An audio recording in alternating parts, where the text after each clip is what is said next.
Hey y'all, I'm James Wright and welcome to my shop. Today we're making a beautiful scrub plane.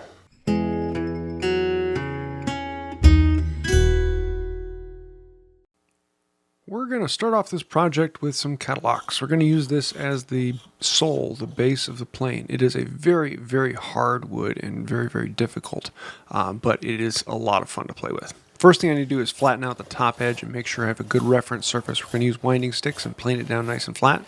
And then off of that reference surface, I can measure and mark down in 1 inch. So that the actual sole will be 3/4 inch thick and there'll be a 1/4 inch of interlace between the sole and the main body.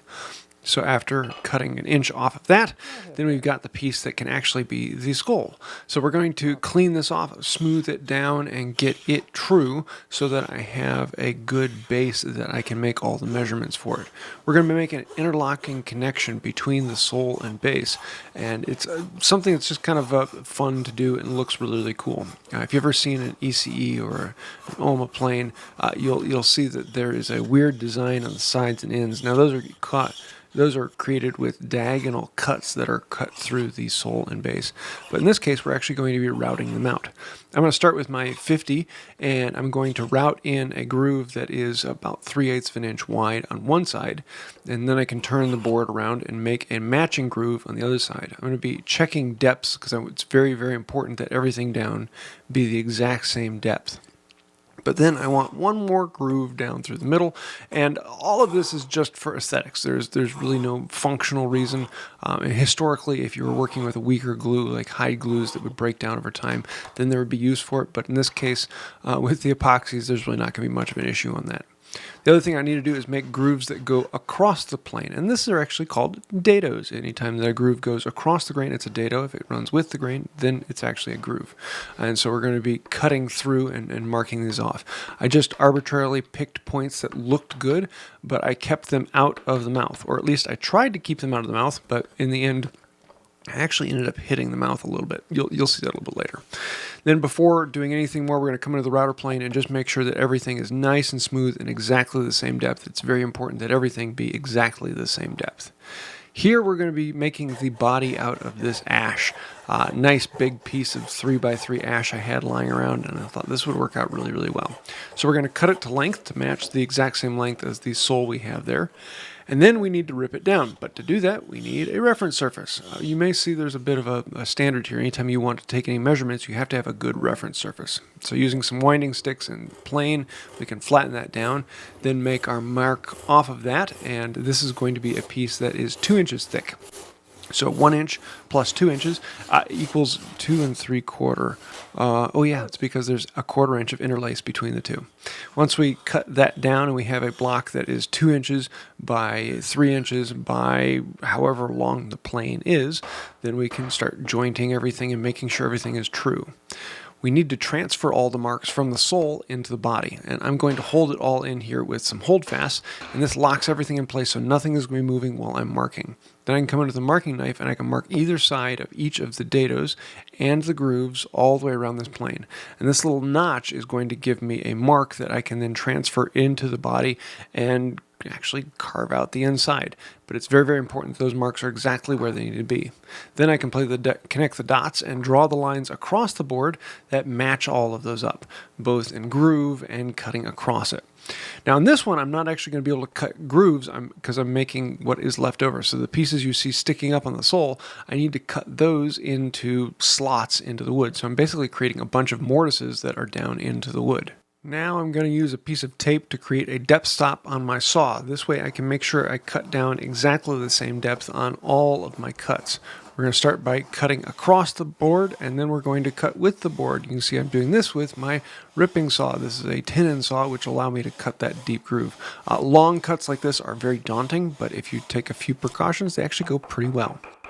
Most of this is just done with a chisel and mallet. The problem is there's several pieces that are in the middle that are hard to get at, and you start thinking, oh no, how am I going to remove that? Well, they're basically just mortises, and as long as you treat them as that, it goes pretty well.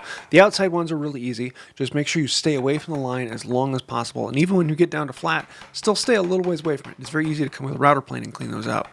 But for the middle ones, I'm just going to come in, bevel down, and clean them out. it really is pretty quick and easy. I'm going to come at them from one angle and then come at from the other angle, and then with it beveled down, you can flatten out the bottom. I'm going to come in at the router plane and do the last little bit of detail to make sure that everything is nice and clean and everything is the exact same depth all the way across. It's very, very important. Otherwise, if one spot is sticking up, then this whole thing will not go in. I'm going to check all the edges and make sure that everything is ready to go in. And then when it's time, I'm going to start tapping it in and then back it off a little bit. I did end up breaking off one of the pieces of the white ash, and you'll see that in a minute, and actually ended up gluing that into the sole, so when I put them together, it will still mesh into where it's supposed to be. I'm going to be using epoxy for this because it is phenomenal, especially for any oily wood, but it's just one of those long-term permanent glues that has a far better long-term prospect than PVA or hide glue. It's way overkill for this, but I've found I've been using epoxy far more for just general use. We're going to start by pounding this down in and making sure everything's fitting in, and then we're going to clamp the snot out of this. And I'm going to put a lot of force down on this, and when hand screw clamps by hand isn't enough, then you can just grab a pair of pliers or vice grips, put on this and give it just one little extra kank, and that really puts a lot more pressure on it. And the pressure isn't to activate the glue like it would be for PVA. In this case, I'm just pushing it together to make sure that there's no gaps. Now we can start working on the tote for this, and this is some old world mahogany that was actually sent to me by a friend of the channel, and I have been using the little pieces here and there, but this is a fantastic location for it. It was a bit too thick. It's about 1.25 inches, and I want to take it down to about 7/8 of an inch thick. So we're going to resaw the small piece that we have and then bring that down into thickness. I got the patterns from Veritas. You can actually find them on their website, and they're great for laying out on this. I do drill all the way through with an 1/8 inch hole.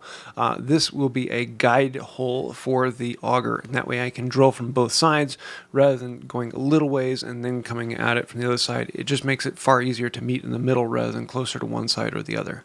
Then there are 2 different hole sizes that cut out the patterns at the top and bottom of the tote. And then we can play connect the dots. I could do this all with a turning saw, and a lot of people are like, why don't you use a turning saw? Because a turning saw is really slow, and using a straight saw is actually much, much faster. And most of these lines coming to the circle are very close to straight, and so you can do it all with a simple back saw. For the shaping of the handle, I've got a bunch of videos on this, so I'm going to kind of speed through it. But basically, I'm going to start with a rasp, and I'm going to get it roughly to the shape. I'm going to put my hand on there and make sure it feels good. And then I'm going to come in with a finer rasp and get it basically right about where I want. And then I'm going to come in with a relatively coarse file and remove the marks of the rasp. And then I'm going to come in with a very fine file and remove all the marks from those fine files. And then I'm going to come in with some sandpaper, not to finish it, but to just see where I need to do a little more detail work. And then I can come in with the ultra fine file and detail in from there. So the sandpaper lets me know where I need to work, and when I get a clean surface off the sandpaper, then I know it's good. It takes a little bit of time, but usually in about an hour or so you can pump one of those out and get a really nice clean surface. Now that this block has all cured, we're going to plane it down and bring it all into true. I want to make sure this block is square on all sides and exactly the size I want. We're also going to be removing any saw marks or glue or anything else from the outside.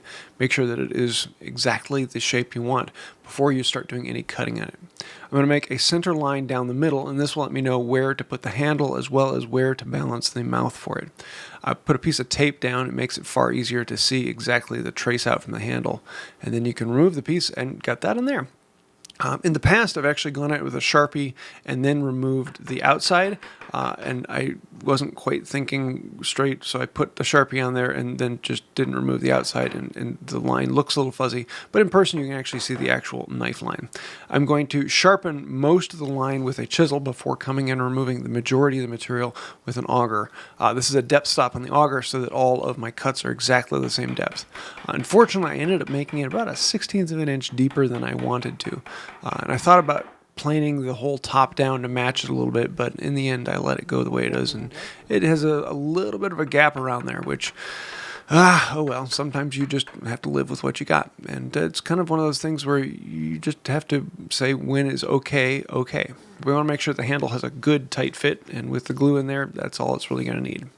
The bed is going to be at 45 degrees, so I'm going to figure out exactly where I want the bed to be, and I want to mark that on the side of the plane. And then I can transfer that mark up and around to the top face. And I'm going to make the width of it ever so slightly wider than the iron that I'm using. Then I'm going to draw the line for the front of the mouth, and I was trying to stay away from this particular dado in there, but the mouth ended up moving a little bit more over when I was actually doing the work and ended up hitting that dado. You'll see that in a minute. Now, the nice thing with this being a scrub plane is it gets a really, really big, fat, wide mouth. So I can put a big hole in there. And I'm basically going to outline everything around, drilling in holes. And you'll see how I'll lift it up at an angle so that I'm drilling perfectly vertical. Makes it far easier to eyeball it. Then we can come into the chisel and connect the dots between all of these holes we drilled at random angles until you break out a big hunkin' piece. Look at that. It's even hunking. Now, with all of those holes, I'm staying a long ways away from the line. But now that I've gotten into the chisel, I can start slowly bringing it back. And you want to take chunk by chunk by chunk, but don't go too big a chunk. Because if you go too big in one area, then you have to come back and go at it a little bit more. I'm going to get it really close with the chisel. And then I'm going to come in with floats and files. And there's a reason that plane makers love floats, is they allow you to stay away from the line and then detail it back. And the float really gives you a lot of control to get very close to the line. Having a good collection of floats and files makes this so much easier. But the name of the game is stay away from the line as long as possible. And then even when you get it right down close to it, don't do the final finish on it until you get the rest of the plane, and then you can come back to the final float and file on it. Now, originally I was going to do a body wedge, so there's actually little wings that stick out that hold the wedge in place, but I forgot about those when cutting it out, and so I thought, well, this will be a good chance to show making a doweled mouth, and it works great for this one in it being a scrub plane rather than it being a traditional bench plane. So I can drill the hole through there, and later on we'll put a brass rod that goes through that actually holds the wedge in place. Now we can move on to doing a little bit of shaping on the body. I'm just going to be rounding over the corners front and back, and then we are going to be putting a chamfer around the top edge. Sometimes I like to do a good clean chamfer all the way around, but in this case I like having the rounded edge on there. It just feels a little bit better. But for the chamfer, a block plane does a really quick job running it along there, and it's easy to do on the front, but then making the corners connect the dots is a little more difficult. I'll come in with the chisel and get it close, and then I'll come in with my finest file and really detail that in. Here's that brass pin we were talking about earlier. It was just a chunk of 1/4-inch brass I had extra, and we can tap this down and make sure that it slides right through. It is very important that this be parallel to the bed underneath because we want that to hold in place. Now we're going to go back to the epoxy and do the glue up on the handle, and I'm also going to put some glue on the brass before sliding it in all the way, and that glue will just add it and hold it in a little bit better. I'm just going to dump it into the joint and then paint it up the sides, paint it onto the mahogany itself, and then we can put this in there and let the epoxy do its work. And I love it when it just slides in there. You can see there's a little bit of gap at the back. It was one of those things that I could have fixed, but oops, oh well, such is life. Sometimes you just got to realize that okay is okay. For the wedge, we're going to be using this piece of rosewood. This is a nice little scrap I had lying around, and I'm going to cut it down to be exactly the same width as the iron. And then we're going to lay it up on its side and draw an angle on there. What's that angle? That angle is about that. That's the angle I want. And if it doesn't quite fit, or if the wedge is popping out, then you can always plane it down and make the angle a little bit less. It's one of those things that doesn't have to be absolutely perfect the first time, and wedges are relatively quick to make. So we can cut this down and get it close, but then come back and plane things through here. Yeah, Luke, my videographer, was having some fun with me and stuffed my shoes with wood curls, so when I came back and stuck my foot in, thanks a lot, Luke. Gotta have a little fun in the shop. So let's get rid of those saw marks, plane this thing down, and then we can take it for a test drive. It's functional at this point. We can just tap this down in place and see what happens. And we're going to play with it and see if the wedge comes out, we can tighten the angle up if there's anything one way or the other. The nice thing with a scrub plane is it really doesn't make that big of a difference. You're going to have a big mouth on it. It's going to take off big chunks. This is a small relieving space so that it makes it easier to pop the wedge out if it gets stuck in there. So you can hook it with a plain mallet has a hook on it. I'm going to add a little bit of detail to the sides here and angle the two edges to make them match the iron. You'll see when it goes in, the iron has angles on the sides, and I want to make it just kind of match that and shape it up. Speaking about the iron, this is going to be a scrub plane, so we need to have a big, heavy, honking camber on here. And basically the way I do it is I want the corners of the plane iron to be down 1/8 of an inch. So if I have a big wide iron, that means the camber isn't going to be quite as drastic. But if it's a thinner iron, it's going to be relatively drastic. But I mark an 1/8 inch down on either tip and then find the curvature with a pair of dividers that matches those. I used some Sharpie as a blue Dicom because I didn't have any on hand, and it scratched into that rather nicely. Then I can take it over the grinder, and I'm going to freehand it and get it close, and then come back over and do the actual sharpening. I'm playing with some Zinwu diamond plates, and so far I've really been liking these, but I'm interested to see how they handle. So yeah, you might see these coming out from time to time because I've been really enjoying playing with them. They're absolutely beautiful and they work really well. So we'll see how time holds up on them. But yeah, we get it nice and sharp, and now we can actually take the plane for a test drive and see how it works. This one I actually ran into a slight bit of issue on it. The wedge wasn't quite low enough, and I just took a few shavings off, and that was enough to hold it in place. With the scrub plane, you usually want something a little more weight, and so having the catalogs on the bottom makes it relatively heavy. But this one came out very, very nicely, and I was very pleased with it. From this point on, it's just making it look pretty. We're going to cut off any of the excess in the brass, file that down, and then I can use the file to detail the sides and actually get rid of any of the last minute marks all the way along it. And then I can hit it with a bit of high grit sandpaper. I think I was doing it like 300 grit. Especially with the ash, I want to work it into the grain so that it absorbs a little bit more of the oil. I want to flatten the bottom and make sure that is nice and true.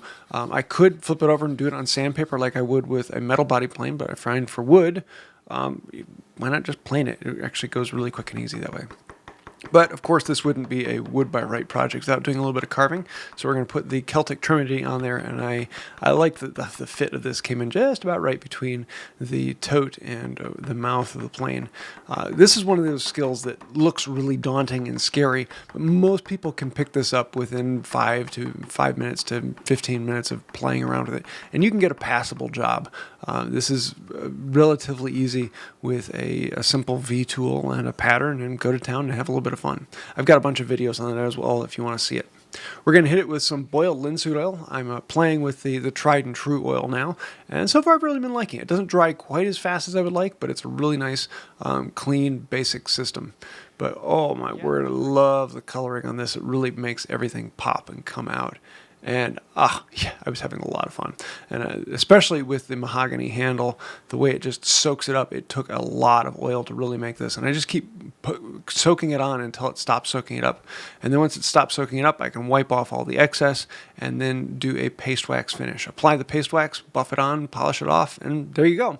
We have a functioning scrub plane. And I really, really like how this came out. It was a lot of fun to make. Good time, good memories. I'm happy. I hope you like it, Mr. C. So there you have it, a beautiful scrub plane. And this was a really interesting one for me because, well, C, one of the patrons on Patreon, he got to the level where I make a tool for him, and we were talking about what do you want? And he said, I want a scrub plane. I said, well, usually you make a scrub plane out of a trash plane, a plane that you don't really care about. So making a scrub plane from the beginning is kind of odd, and making a beautiful scrub plane, that's even more odder. So we made a beautiful scrub plane, and I really love how this thing came out. I just absolutely, yeah. So a lot of people will be talking about those make it look like it's from ECE or OMA that do a similar design. It's just something I like to do for this. Is it necessary? No. Does it add to functionality? No. The glue will hold it together far better than those ever will, and if they ever broke, it wouldn't break anywhere in that. It would break somewhere else in the wood. So I really love how it came out. They're just there for aesthetics and putting in a little bit of carving and playing with the iron and the old world mahogany handle. Yeah, I'm very, very happy with this. So C, I hope you're happy. And I'm wondering if you are related to Q. So if you like this, let me know your thoughts, comments, ideas down below. I do read through all those and I answer as many of them as I can get, and it really does help out the channel. Anytime you like, comment, share, subscribe, it helps us get in front of more people. But if you really want to help us out even more, kind of like C does, then think about becoming a patron on Patreon. There are a whole bunch of names over here. Those are some of the patrons on Patreon. And the one at the top, yeah, he's C, so thank you. If you want to find out more about that, you know what to do. Links down below. I think that'll do it for now. And until next time, have a wonderful day. A beautiful scrub plane. That's kind of like a woodworking oxymoron.